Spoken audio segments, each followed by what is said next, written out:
Mic check. Mic check. Mic Mic check. check. All right. All right. Welcome back to the second episode of Rice, Spice, and Everything Nice, a podcast that we, three college students at Cal State Long Beach, discuss on racial and ethnic issue. By we, I mean myself, Harrison, Steven, Me. and Conley. This is the mean to be less of a research-based podcast and more of casual conversation and what we can do moving forward with information that we find. Today's episode for conversation is hate crime. So hate crime, discussed by the textbook definition, is a crime, typically one involving violence, that is motivated by a prejudice on the bias of ethnic, religion, sexual orientation, or smaller grounds. So let's dive into our first question of the day. First question for our group: what does the term hate crime mean to you, and how do you distinguish it from other type of crime? So let me ask Conley first. So Conley, what do you think about hate crime? Well, feel like textbook definition of it is, pretty accurate where like the motivation for whatever crime, the hate is the sole motivator. Like you have other types of crimes, like property crimes, you have crimes of passion. But when someone's race or their sexual orientation or their religion is like the sole motivator, then it gets grouped and defined not just as like oh, it's not just a murder, but like why did he kill him? Oh, I killed him because he's Hispanic or he's black or because he's Asian, and then it just completely like redefines the crime as a whole different category. What about you, Steven? What do you think hate crime is in your perspective? I think a hate crime is someone who hates the another person's way of living. It could be their color, religion, um, their sex orientation. 'Cause I know you see it a lot. You hear it a lot, especially now during these election times. But the country being divided, as well as like for instance, sexual orientation, people will hate on the homophobic community.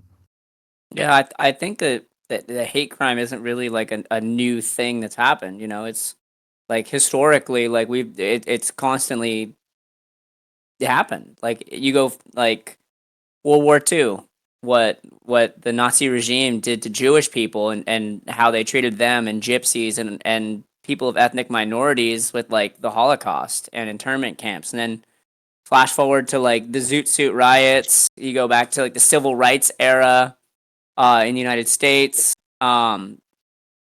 Hell, and even not that long ago with like the COVID outbreak. There were like I think what was it? They even had to pass like they had to pass the COVID-19 Hate Crimes Act because there was like over 3,000 hate crimes against Asian and Pacific Islanders, where 90% of the time the primary reason was race. Like Yeah. Yeah, I dude, definitely see a lot of news talk about that during the COVID. I just read And about yes, one today. CNN reported about like right after the election, like the day after, over 20 states, people who are African American received text messages um saying like super fucked up racist stuff like, hey, you're gonna be picked up to go pick cotton. wow. Like, it's wild, dude. And it's over 20 states from New York to California. Like, a bunch of African American people got these text messages to their phone. How they even know they're African American? I have no idea, but somebody's got to get some kind of information from Mhm. some database. It has to be all those tests and papers we have to fill out where it says, "Do you identify as this race?" Dude, Yeah. it's That's how you get it. absolutely wild that it's like not only is it's not it's something that's still fucking happening today. Yeah, definitely. A hate crime is unique by itself because it doesn't target yourself. It target like your whole race, religion, or background. So it's just not what you do. It's like what your background, your race did. Yeah. And So it's a lot of times the factor that you can't really control, I mean, like maybe like yeah. your religious beliefs, maybe there's some, there's some play there, but if you just hate someone based off of the color of their skin, like that's like So it's baseless. It lacks humanity. yeah. So it gets to my next question. So why do you think you people join hate group and they support it? What do you think, Steven? Well, I mean that there's so many reasons. We could go from the very beginning, from the way the person was grown, raised, pretty much how their family was, how their dad was towards other people, and then they get into groups and all that. But for me, what I think, at least just speaking from my experience and from what I've seen growing up in the LA school district, because my high school had a lot of race riots, as they would call it, where one specific color or race would pretty much fight with this other specific race. There wasn't really no um like justification of why it happened. It just kind of happened, and then like a lot of racist slangs and like terms were being thrown out there as the days went on with that. But I feel like, so I know, at least for me, I did not participate in those race riots, but just because I was Mexican, I was being targeted. So for me, I kind of just joined it just for protection, not mainly because I hated this person. More like I'm trying to get home, and this guy and his friends are trying to beat my ass for some reason. So it could be like that. It could be for protection, and then that's how you make friends, and then they start hanging out with those type of groups, and then eventually it just it gets bigger and whatnot. So you think of it more of like a micro level of association, like differential association theory, like the people in your close social circle, if they do it and it's normalized, then you Yeah, start to adhere to those morals and values in order to be accepted into a yeah, group. yeah. From my experience, that's how I seen it, and in school specifically, because I'm not gonna lie, I was participating in that too, mainly because I'm really big on that. If you're my friend and you're getting in a fight, I'm getting in a fight. Yeah. So when stuff like that was happening, I know I got thrown into those situations a lot. Not mainly because I believed in those, but more like how you said, it's mainly my friend, so I'm just gonna help him out. Yeah. So Now, like now almost looking like a back at it, go ahead. differential association theory. Yeah, Like who you ride with is like, hey, that's my boy. Like if he's jumping and someone else is throwing punches, now it's 2-on-1. Like I'm not gonna stand for that shit. I'm jumping in too. That's my boy. yeah. I mean that's just when I seen it in the LA school district over here.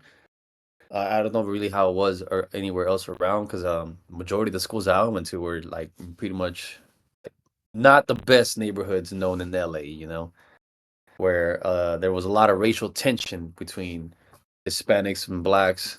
Obviously, there was barely any white people there, so it was mainly between those two races and cultures. But I feel like that could speak to more of like a macro level of like influence, like not only like the systemic problems that like plague different ethnicities, but like issues like redlining, like where you consolidate a group of people to a particular neighborhood, and like it usually is like a lower socioeconomic neighborhood, and that fuels tensions even more. And like at more of a macro level, personally, I haven't seen a whole lot of it like in like interpersonal groups, but I see it more of like a macro level of who we put into leadership. Like historically, like you look at World War II with Hitler, and it was a person in power perpetuating this ideology of hate. You go to the Zoot Suit riots, and it was the people in leadership, it was the voices of the media that were perpetuating this idea of like, cultural othering. Like those people aren't like our people. And like, fuck, dude, even today, like with the presidential election that just passed, like one of these two candidates is a pulpit for like othering people and saying that they're the problem, they're the vermin. Like it shares a lot of ideology and like hell, even some of the vernacular with Hitler. You know what I mean? Like I'm not saying they're the exact same person, but like the way that they talk about minority groups or people that aren't like us is still perpetuating that ideology of like hate them because they're different. And like we're already seeing examples of it with like those text messages going across to African American people. Like it's not an initial like act, like they're not swinging on people yet, but a lot of it that from what I've seen is perpetuated from a point of like leadership and the voices of the media that perpetuate that hateful like rhetoric or the ideologies that like eventually come to fruition in action. Like Harrison, what do you think the reason is? Is it more of a micro, a macro level, or is it something different? Yeah, I think I agree with your opinion that the leader, they lead the voice, and also I think people join those group because they need those belonging, right? Sometimes people feel lost, frustrated with their life, and then like our economic is not going well like past couple year because COVID happened and everything happened. People need some sort of tool to ex- explore their motion, I guess. They need like especially during the COVID, people get locked down in their house. Oh yeah, All they it's do, crazy. yeah, all they do is all they can do is go on the social media, and they might get lead by some like false statement from the news or from other people's that made them think maybe it's the other race caused the problem or that. So I think that's why a lot of Asian people got targeted during the COVID period. Yeah. Then yeah, that also lead to my next question. So what do you guys think? What role did social media take place in those activity? I Because mean, now, yeah, because nowadays we live in 21st century. Everyone have a phone. Everyone can connect to the internet. but not only So just yeah. that, but like the way that algorithms are set up on like apps. Like I noticed it like a while back with Facebook, even that it's called like your news feed, and like it was part of what drove me to get off of Facebook originally was that it's a feed. Like I, as dumb as it sounds, like I thought of it like when I don't know if you guys have ever seen how they feed horses, but they attach like a bucket to its face and just like the only place it can go is through the bucket and just keep eating. Like there's no way to pull away from it. And I'd find myself like scrolling for hours. And like nowadays with how advanced like the algorithms are in like your like trends or your watching, like what you're watching, how much time you're spending on that kind of material, it keeps that in mind and shows you more of that material to keep you watching longer. And then every couple videos or so, it hits you with an advertisement. So that's how they make their revenue, by keeping you glued to it. But if the type of videos that you're watching are videos driven by like hateful rhetoric or like blaming other people for your problems, like the COVID-19 pandemic, like I know at that time, like Donald Trump was fucking being a big proponent of Mm. calling it, even what was it, like the God, where did Wuhan. it, the Wuhan Wuhan. virus, like, and he started Yeah. calling it the China virus and blaming Chinese people. And dude, there's no way that people in this country are fucking knowledgeable enough to tell the different like Asiatic races apart. They just go, that person looks Asian, it's their fault, hate them.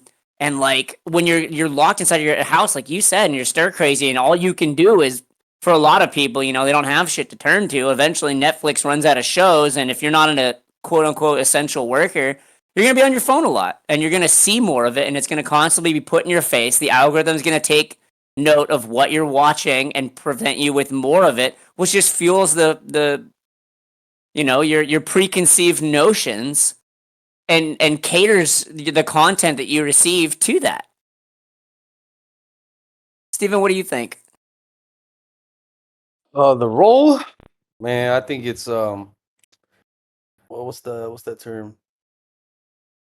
It's easier spread than it was back in the day.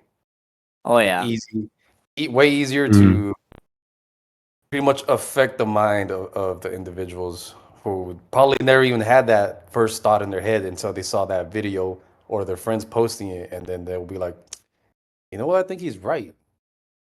Bring those thoughts into it. I think especially if it's all you see.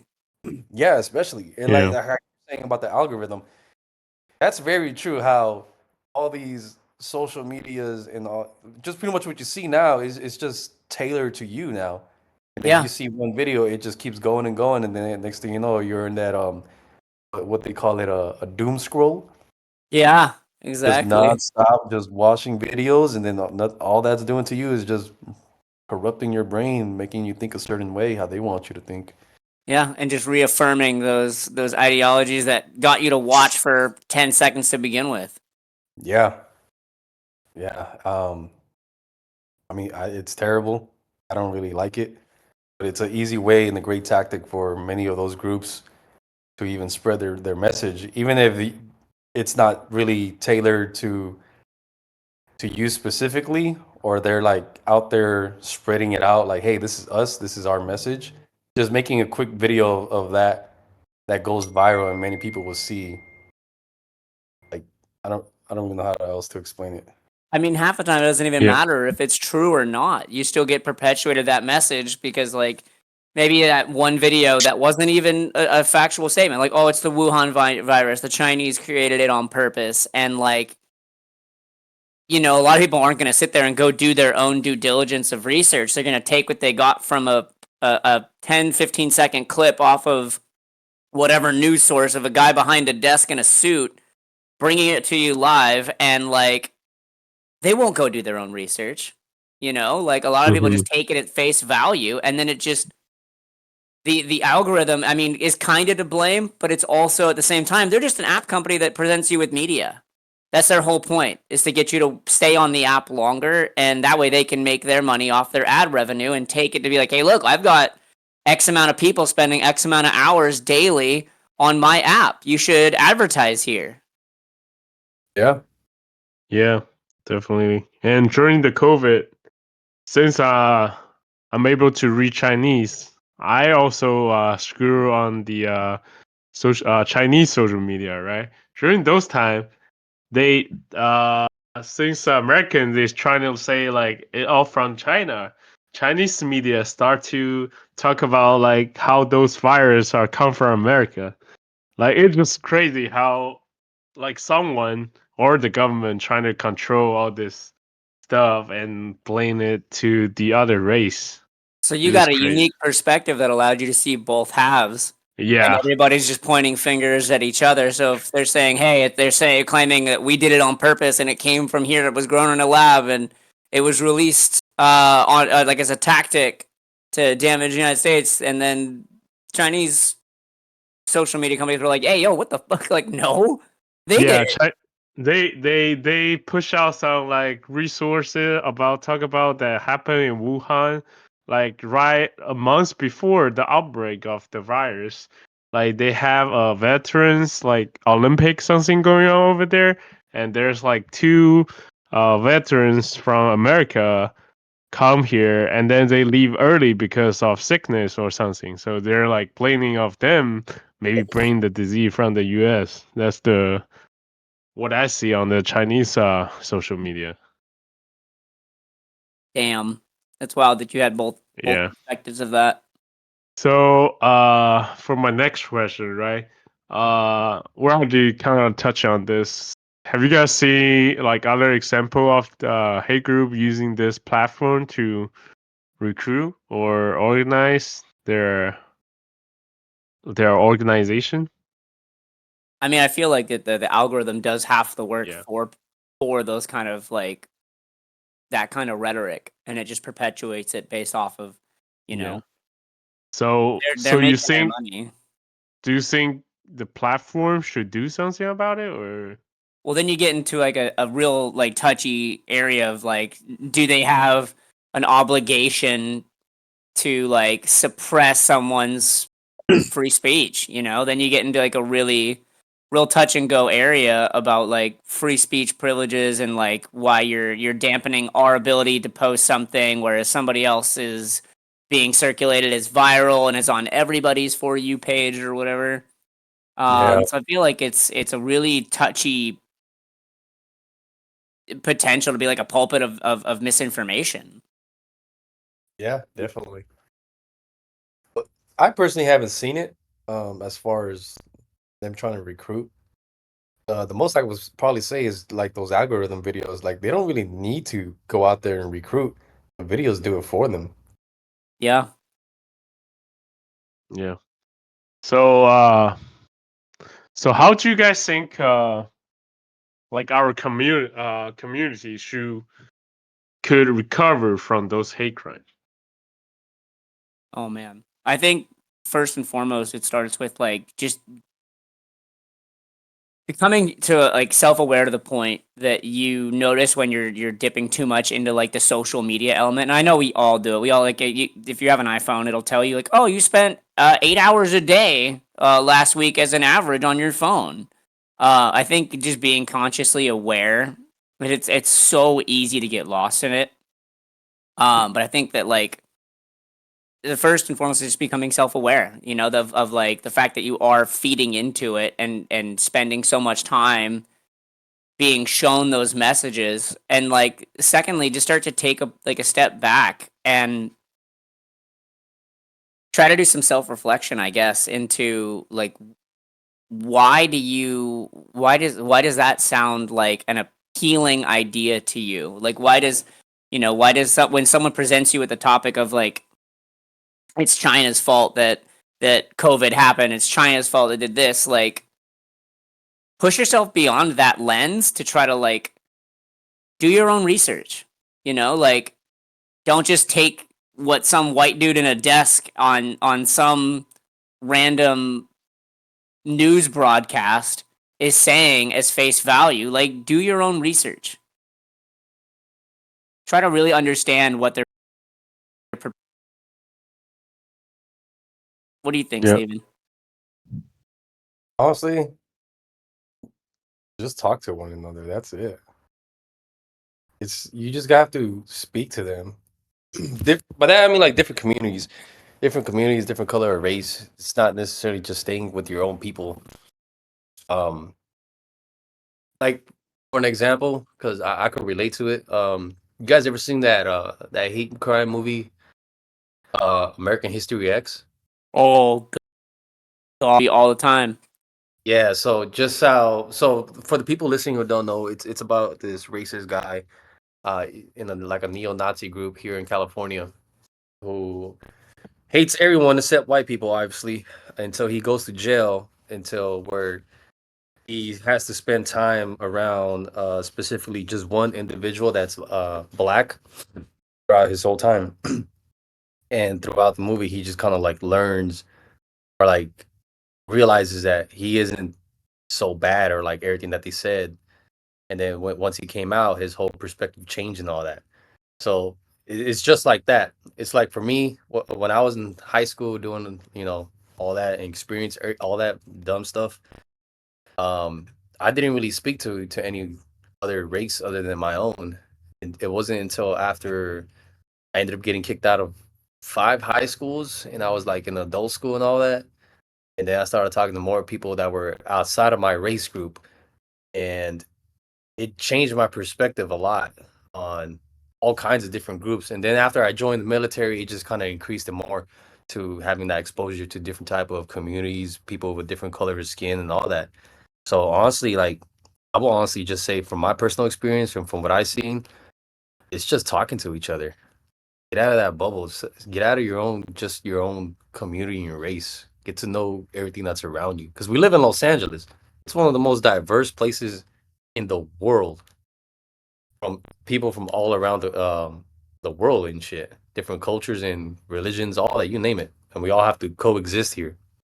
Yeah, I feel like that really kind of call back to the first episode where you guys, Yeah. talked about your military exposure. I think there's something about, like, even in that movie, yeah, it's a movie, it's a dramatized example, but I think when you're forced to associate with people you otherwise wouldn't associate, you realize that we're not all that different.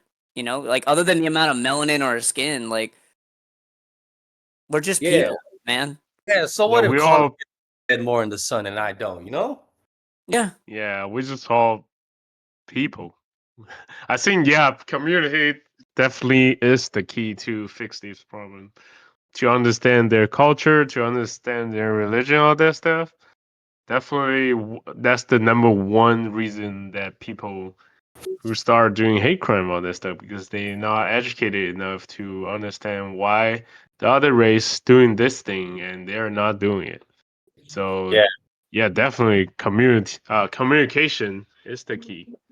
So I think that will wrap up for today episode.